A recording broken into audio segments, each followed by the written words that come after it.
Okay, so we're working on the place command, and now we're moving into the down stay. I like to train both of these together, and you'll see why in a second. There's a great deal of similarity in the process. So here's the thing. Wiley has a pretty good down. He'll lay down no matter what position he's in, standing, sitting. When I tell him down, it might take him a minute. He'll sit and then move into a laying position. Sometimes he just splays out.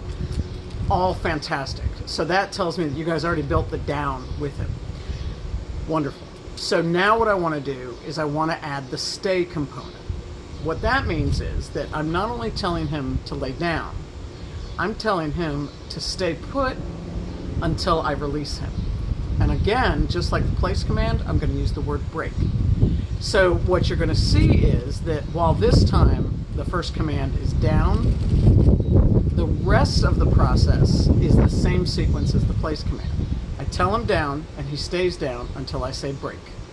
So we've been doing this for a little while. What you're going to see is that I use a hand signal. I think that's really helpful, especially because sometimes he might be across the room and you want him to down. So I point and I say down only one time. And what you're going to see, and he's already acclimated to this, but he's got a lead on. I'm going to step on the lead so that it puts a little bit of pressure on the back of his neck. It's not choking him and it's not correcting him. It's just giving him a little bit of a push to show him what I want. He doesn't really need that kind of support as much now because we've been doing it quite a bit today. But if he starts to get up early, I will go back over and step on the lead and point. I will not say the command again. So if he starts to break early, I just go back over, much like the way that I put him back in a place. I will just step on the lead and put him back down. And then I'll come and I'll pull the lead for break, same as the place command. So you're going to see the similarities. Now, why do I do this in addition to the place command? Because you can use this anywhere. Let's say that you want to take him out and get him more acclimated to being around strangers, so you go to Lowe's or Home Depot, whatever's near you. Anytime I have a dog with me, if I stop to look at something or to talk to an employee there, or whatever, have somebody mixing paint for me, I tell the dog, down, and they do a down stay at my side. I'll step on the leash just for added security. I don't care who the dog is. Anyway, I tell him down. Now he knows what his job is in that minute. He knows exactly what's expected of him. He has total clarity. So you don't have to have a place bed or a place at all. You can, out in public, at a friend's house, it doesn't matter what, you can put him in a downstay and he has perfect clarity. So it gives you a little bit more flexibility than the place command. When you're at home or in a familiar setting and you have the place advantage, use that too. So they can be interchangeable, but this downstay is a little more flexible. Okay, so here we go. Come here, Bubba. Oh.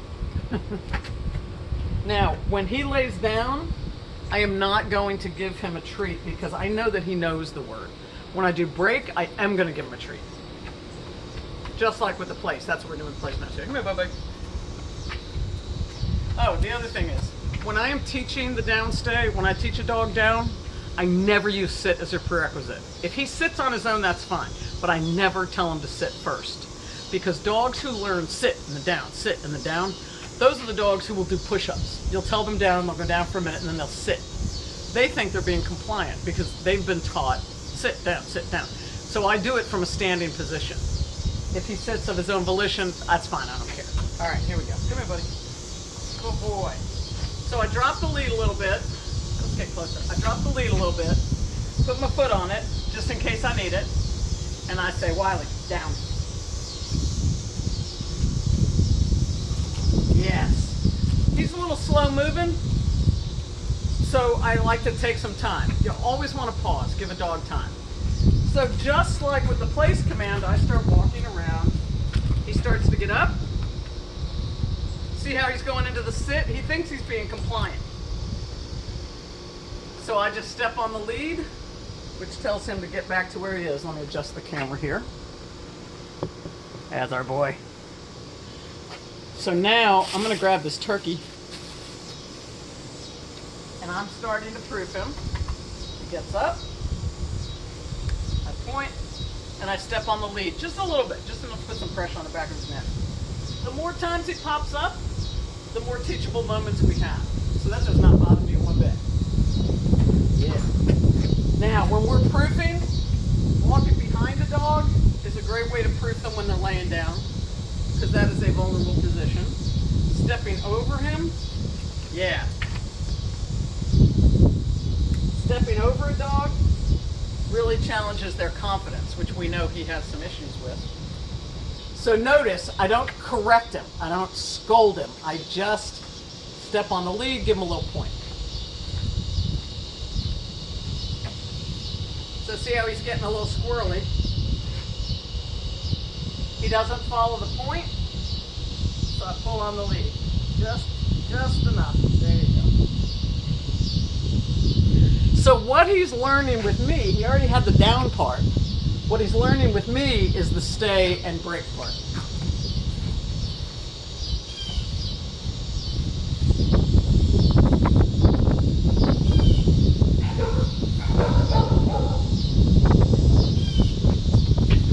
Turkey.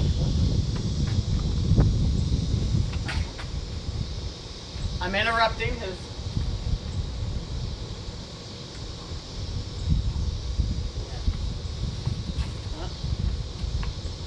Good. So turkey may be one of your things that you can use, or cold cuts of any kind.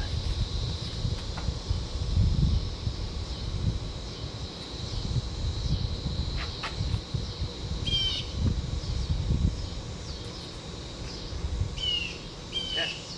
So notice that I just took my time to get the leash right so I could step on it.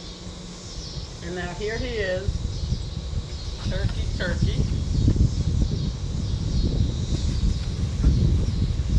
So that turkey in front of him, just like with the place command, is helping him build impulse control. The more times that I had to go over there and pull down or step down on the lead, the more times I can give him clarity. So I don't see that as a frustrating thing that I had to go back and correct him a few more times. I see that as a teachable thing. So now, just like with the place command, I'm going to give him the release word. I think he'll go ahead and release so that he can get the turkey, but if he doesn't, I will go show him. Up, up.